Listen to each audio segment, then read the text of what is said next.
Mana shu balo, bu men balo deyman-da. Buni yaxshiligingizga xizmat qilib, sizni jannatga olib kirib ketish qanchalik oson bo'lsa, xuddi shuni aksi ham, do'zaxga yetaklash ham shu qadar oson.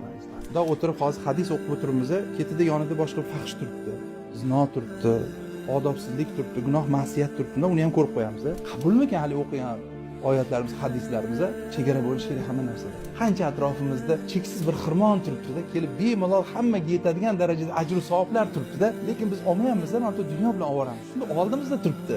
Qo'shnimiz, akamiz, ukamiz, do'stimiz, birodarimiz qancha unaqalar. Son sanoqli yo'q. Bir sinchiklab qarab chiqsangiz, qarindoshlaringiz, do'stlaringiz orasida ham qancha qarzdorlari bor. Kasalxonada yotganlar bor.